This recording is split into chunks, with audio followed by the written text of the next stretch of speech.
Saludos cordiales, estimados estudiantes. Vamos en esta clase a hablar un poco de lo que es ya más profundamente el hecho de un despido dentro de las causales de terminación con responsabilidad para el patrono, porque el contrato se puede terminar con responsabilidad para el patrono, sin responsabilidad para el patrono, podría ser con responsabilidad para el trabajador, por ejemplo, como también puede ser sin responsabilidad para ninguno de los dos.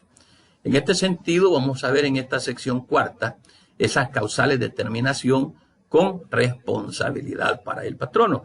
Y analicemos un poquito lo que dice el artículo 53.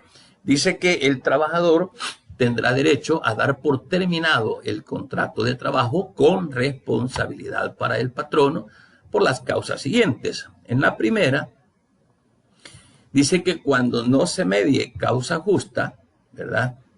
El patrono se atreva a reducir el salario del trabajador o que realice cualquier acto que produzca en ese mismo efecto, ¿ok? De tal modo de que se traslade a un supuesto o a un puesto de menor categoría a una persona, o cuando se destine al desempeño de un trabajo de naturaleza distinta a la del convenio en el contrato, ¿verdad? Entonces esta causa dejará de tener efecto después de 30 días de ocurrida la reducción, el traslado o la destinación de dichas actividades que se puedan estar dando, que no están contempladas en el código, en el contrato individual de trabajo. Segundo, puede ser también por engañar el patrono al trabajador al tiempo de celebrarse el contrato. Es decir, cuando el patrono engaña al trabajador en el momento de celebrar el contrato con relación a las condiciones, ¿verdad?, en las que deberían de desarrollarse las labores. Esta causa también dejará de tener efecto después de 30 días laborados por el trabajador, contados a partir de aquel en el que se inició la prestación del servicio. Aquí estamos hablando de las faltas que los patronos cometen en contra de los trabajadores, y así lo establece la ley. Tercero, por cometer el patrono en el lugar de trabajo en contra del trabajador o del grupo de trabajadores que estén laborando con él, o sea, en contra de todo el personal de la empresa, cuando el patrono comete actos que lesionan gravemente su dignidad, sentimientos o principios morales. Entonces debe de haber un respeto por parte del patrono hacia el trabajador. No puede dañarle al trabajador o al grupo de trabajadores su dignidad, sus sentimientos o principios morales. En el cuarto, también por malos tratamientos de obra o de palabra por parte del patrono o el jefe de la empresa o establecimiento que se dé en contra del trabajador o en contra de su cónyuge, en contra de su ascendiente, descendientes o hermanos, ¿verdad? Siempre que el patrono o jefe conocieran el vínculo familiar de estas personas. Un maltrato que se pueda generar por parte del patrono hacia el trabajador o hacia la mamá del trabajador, los hijos del trabajador, el cónyuge. Entonces todo esto causa una terminación de contrato que puede realmente acarrearle al patrono responsabilidad como tal. Veamos en el ordinal quinto. Dice que por perjuicios que el patrono cause por malicia, directamente o por medio de otra persona, o por negligencia grave de su parte en las herramientas, en los implementos de trabajo o en cualquier otra cosa, con tal que sean de propiedad del trabajador o que, siendo de terceras personas, estén bajo su responsabilidad.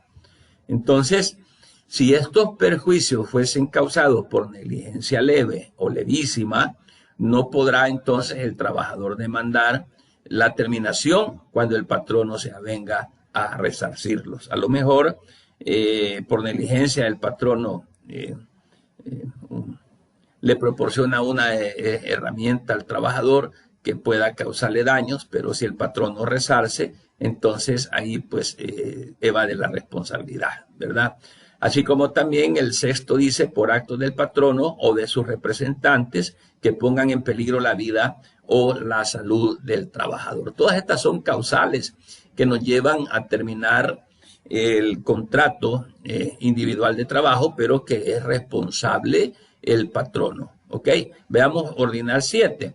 Cuando hay un peligro, que ese peligro sea grave para la vida o la salud del trabajador, debido a la falta de condiciones higiénicas en el lugar de trabajo, ¿verdad? O en la vivienda que proporciona el patrono conforme al contrato de trabajo para poder desarrollar sus actividades, ¿verdad? O cuando el patrono incumple las medidas preventivas o profilácticas prescritas en la ley o por disposición administrativa de autoridad competente, que todo esto venga pues a poner en riesgo la salud física, mental, psicológica del trabajador. Octavo, en los casos de los ordinales segundo, tercero y cuarto del artículo 37, si no reanudar el patrón el cumplimiento del contrato dentro del término que el juez de trabajo lo señale al declarar improcedente la suspensión. ¿Ok? Cuando hablamos de suspensión, una cosa es terminación de contrato y otra cosa es suspensión de contrato. Cuando hablamos de suspensión de contrato nos estamos refiriendo a que la actividad queda detenida pero por un tiempo breve y después se continúa. La terminación de contrato no, ese le pone fin a la relación patrono-laboral y ahí se termina la actividad laboral. Repito, en la suspensión es que se detiene por un momento, no se termina el contrato, sino que se ha suspendido la actividad, pero después se le da continuidad.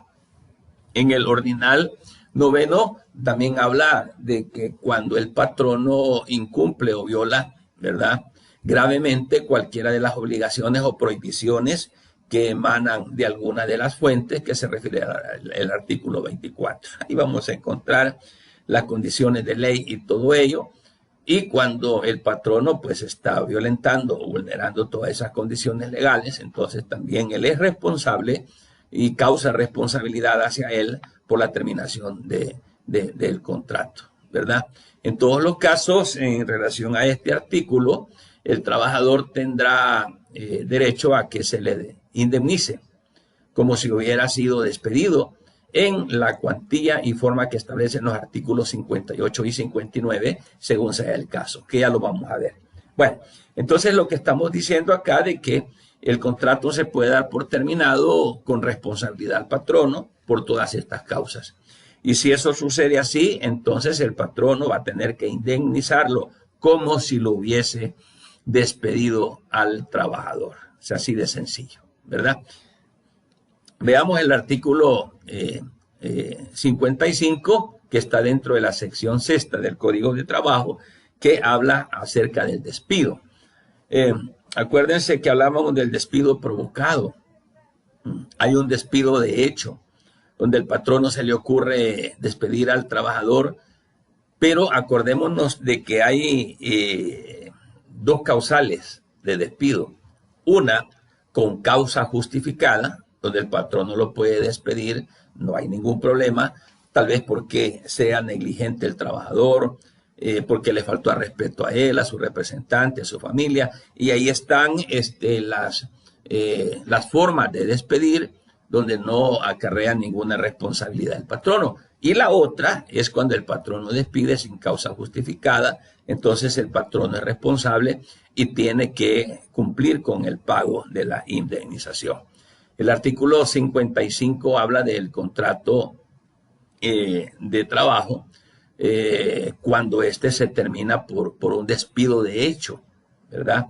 Y aquí se salvan los casos que resulten exceptuados por este código, que ya decíamos, ahí está el apartado que habla de los despidos donde no hay responsabilidad para el patrono, porque el patrono puede despedir y ahí están las causas, porque perdió la confianza en el trabajador, porque el trabajador no le es fiel, porque no rinden. Hay muchas causas que no le pueden causar agravio al patrono, ¿verdad? Pero la ley ya lo establece. Por lo que el despido que fuere comunicado al trabajador por persona distinta al patrono o de sus representantes patronales no produce el efecto de dar por terminado el contrato de trabajo, salvo que dicha comunicación fuese por escrito y firmada por el patrono o alguno de sus representantes. Como no se da por terminado el contrato de trabajo, y a lo mejor otra persona distinta al patrono le dice, mira, tú estás despedido, entonces la ley ya establece de que no es de la forma como poder darle terminación al contrato. Por consiguiente, esto pues acarrea la responsabilidad al patrono, ya que se presume legalmente que todo despido de hecho es sin justa causa. Esa es la presunción legal, cuando el patrono no puede demostrarlo. Entonces, el patrono debe de cargar con esa responsabilidad por la presunción que todo despido de hecho es sin justa causa. Por lo que se presume la existencia también del despido, ¿verdad? Cuando al trabajador no le fuere permitido el ingreso al centro de trabajo en el horario correspondiente. Esto se da en la práctica cuando de repente el trabajador quiere entrar al día siguiente a trabajar, llega en la mañana y le dice al vigilante desde el portón, mire, usted ya no puede entrar. No, y se va aquí a trabajo, sí, tengo órdenes, no dejarlo entrar. Entonces, esa es presunción también de despido sin causa justificada, ¿verdad? Entonces, acordémonos de que para poder despedir a alguien con causa justificada, debe de ser únicamente con las justificaciones de despido que la ley determina. Si no está en la ley, entonces podemos entrar en un despido de hecho. Por lo que, si el trabajador fuere despedido de hecho sin causa justificada, tendrá derecho a que el patrono lo indemnice en la cuantía y forma que el código establece, que ya también lo vamos a ver más adelantito, cómo es que funciona esta indemnización. ¿Ok? El artículo 56 dice, al acaecer cualquiera de los hechos contemplados en las causales 1, 2, 3, 4 del artículo 53 o cualquier otro hecho depresivo o vejatorio para el trabajador, cuando el patrono realiza, o sus representantes, ¿verdad?, actos como tales, entonces podrá estimarse despedido y retirarse, pues, por consiguiente de su trabajo. Entonces, en todos estos casos, si el juez estimare vejatorio o depresivo el hecho alegado o el hecho probado, entonces condenará al patrono a pagar al trabajador una indemnización en la cuantía y forma que se está estableciendo en los artículos que siguen. Ya lo vamos a ver también de esa manera. Entonces, recapitulando un poquito, el despido es cuando se da por causa justificada, que ya la ley establece cuáles son los casos que permite la ley para poder despedir, o el otro despido que es sin causa justa, que también se llama despido de hecho, que la ley no lo asienta como causal de despido. Entonces ahí la ley protege al trabajador y el patrono deberá de indemnizarle por haberlo despedido de esa manera. Cuando no es imputable al patrono la causa del despido, lógicamente no va a haber indemnización hacia el trabajador, pero si después de sometido a un proceso el juez establece de que se despidió sin causa justificada, entonces el juez también va a condenar al patrono a que le pague la indemnización que le corresponde, dependiendo del tiempo de trabajar y dependiendo de la cuantía de salario que éste devengaba. El artículo 57 dice, en aquellos casos en que estando suspendido el contrato, se hallare el trabajador por alguna razón de la ley gozando de prestaciones, el despido de hecho o el despido con juicio previo no producirá los efectos de terminación del contrato. ¿Por qué? Porque se estaría en la condición de que el contrato de trabajo está en carácter de suspensión. Y decía hace un momento que cuando hablamos de suspensión es cuando la actividad laboral se detiene, se suspende por un tiempo determinado, pero se sabe que se va a continuar. ¿Por qué podría haber una suspensión? Por ejemplo, ¿qué tal si la fábrica se queda sin materia prima y a lo mejor la materia prima, como viene del extranjero, se tardará unos 15 días, por decir algo? Y como no hay trabajo que realizar en la planta, entonces con mutuo entendimiento entre el patrón y el trabajador, se puede suspender por esos 15 días el contrato de trabajo por falta de materia prima, por ejemplo.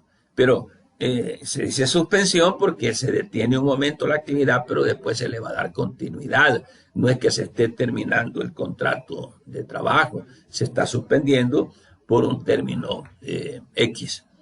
Pero si estando el contrato suspendido, el patrono decide despedirlo, entonces eso, como lo dice el artículo 57, no va a producir la terminación de dicho contrato, ¿verdad?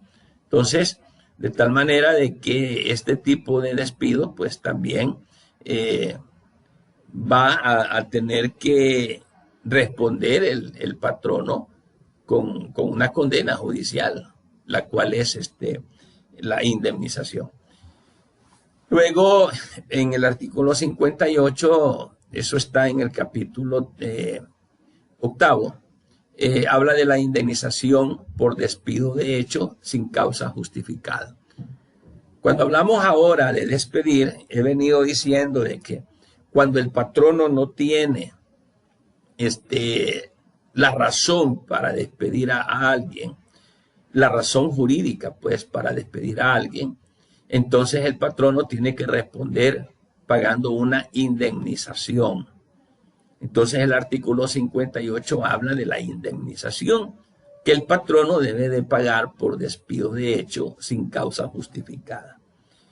Veamos esto entonces en el capítulo 8, artículo 58, y dice: cuando un trabajador contratado por tiempo indefinido fuere despedido, dice, de sus labores sin causa justificada, tendrá derecho que el patrono le indemnice con una cantidad equivalente al salario básico de 30 días por año.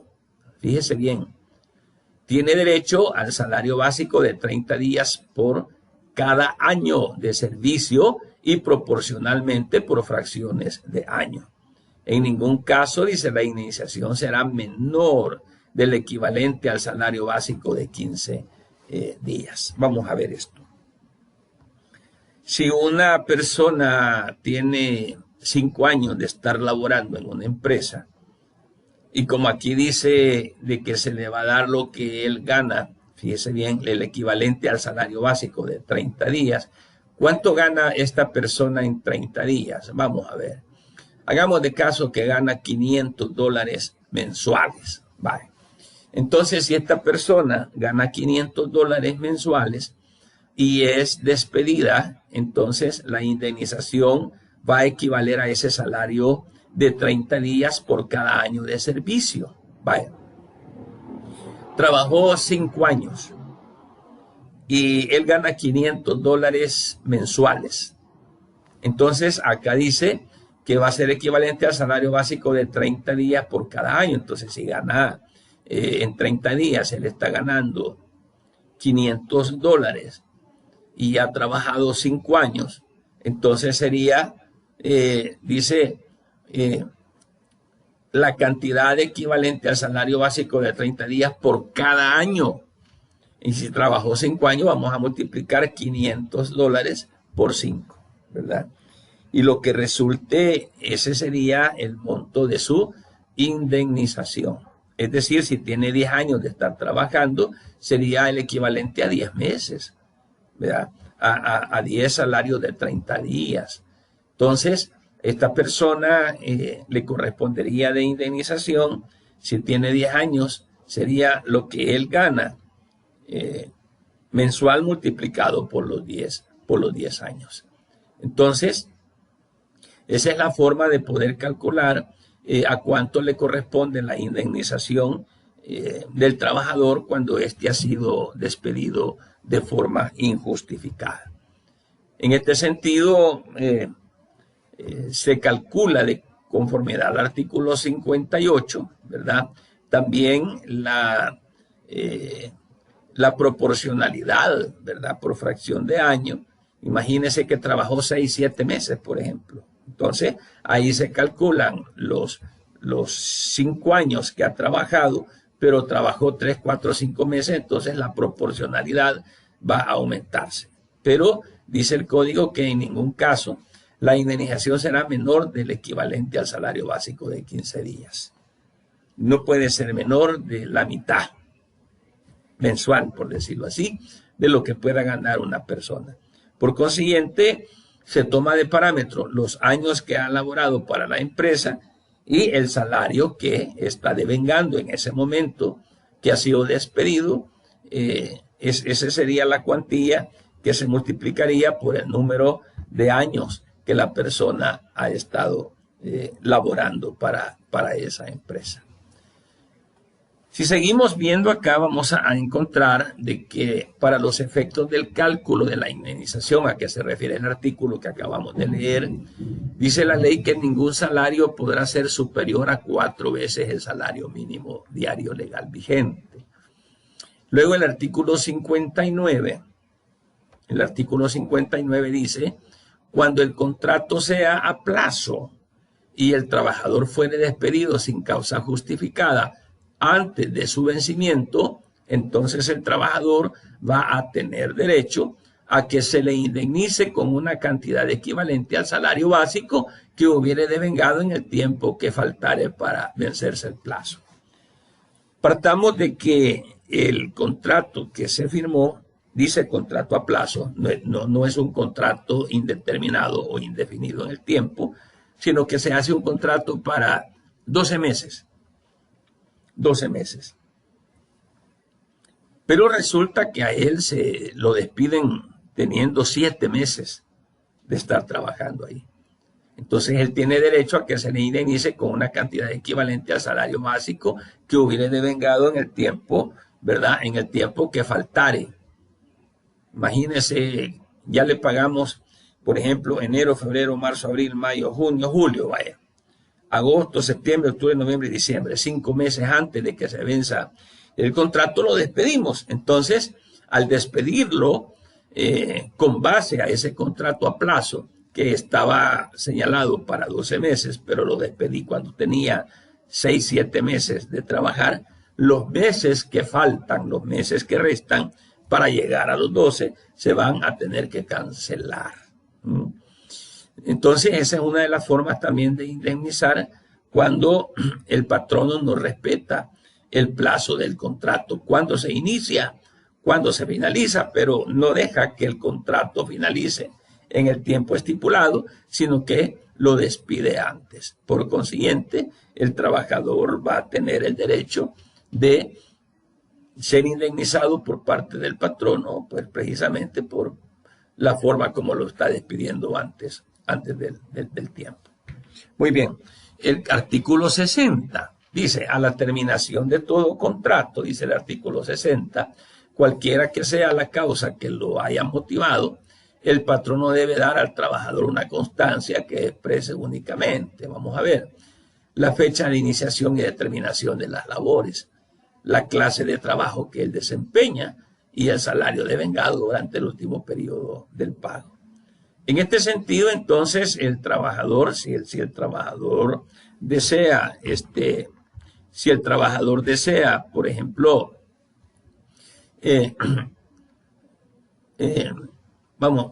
desea esa constancia, entonces tiene que dársela. La constancia deberá expresar también la eficiencia y el comportamiento del trabajador y la causa o las causas de terminación de contrato. Quiero que veamos para ir finalizando este apartado que nos tiene ocupados acá con relación a esta unidad 2, veamos también que vamos a entrar, y es importante para verlo en la unidad 3, sobre lo que son los trabajos que están sujetos a regímenes. Por ejemplo, tenemos el trabajo de los aprendices, el trabajo a domicilio, el trabajo doméstico y el trabajo agropecuario. El artículo 61 dice que el contrato de aprendizaje es el convenio escrito en virtud del cual una persona natural o jurídica se ve obligada por sí o por tercero a enseñar a otra persona natural la práctica y preparación técnica de un oficio, arte u ocupación y a pagarle una retribución equitativa. Con relación a los trabajos, es decir, a los contratos que se dan en trabajo de aprendices, entonces una persona se obliga a otra a enseñarle. Pero este aprendiz está ganando, está devengando. Eso lo dice el artículo 61 y dice que son requisitos esenciales para la existencia de este contrato la aprobación del funcionario respectivo del Ministerio de Trabajo y Previsión Social e inscripción en el registro que corresponde. Esto es importante porque hay patronas que son bien inteligentes. Hacen un contrato, o no hay contrato, a venir a un taller, por ejemplo, te voy a enseñar. Pero el problema es de que hay explotación, que como es aprendiz, no les pagan o les pagan un par de pesitos allí o no se hace contrato. Pero entonces el artículo 61 establece de que debe de haber un contrato donde una persona se obliga a enseñarle a otra, ¿verdad? Y dentro de las obligaciones que esto genera, dice el artículo 62 que debe de pagar la retribución estipulada en el contrato respectivo, proporcionar la enseñanza y adiestramiento en todas las tareas o fases del oficio, arte u ocupación. También dice pagarles o suministrarles las prestaciones económicas y sociales a las que tuviere derecho conforme a este capítulo.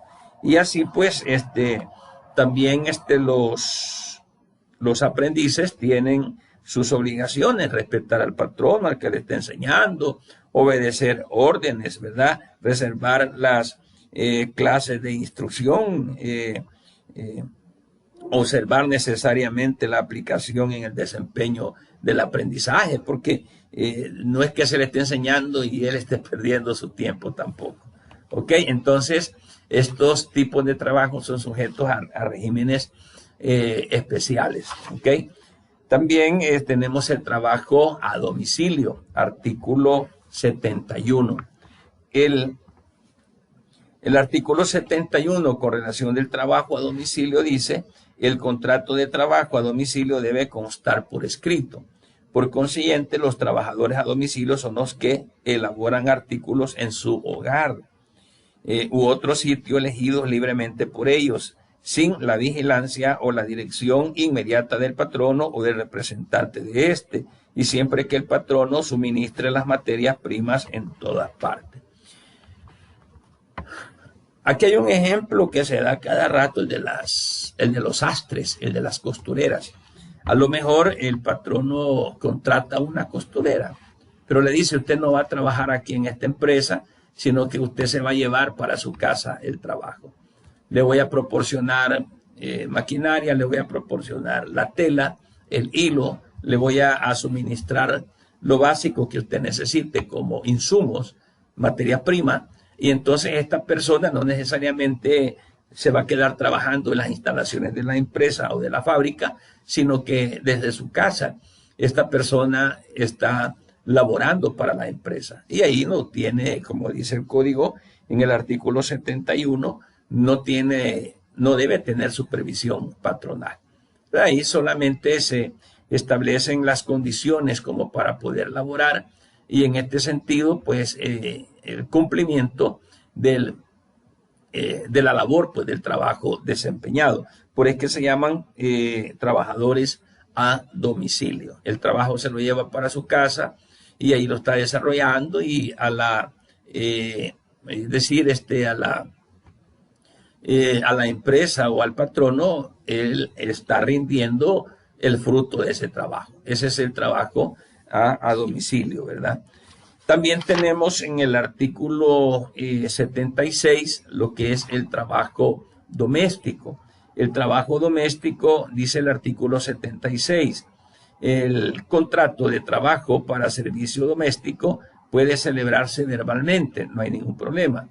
Si así fuere, el patrono estará obligado a extender cada 30 días, a petición del trabajador, una constancia escrita en papel común y firmada por aquel, en la cual se exprese el nombre, apellido de ambos, el tiempo de servicio, el salario que está percibiendo en el último mes y el lugar y fecha de expedición del documento.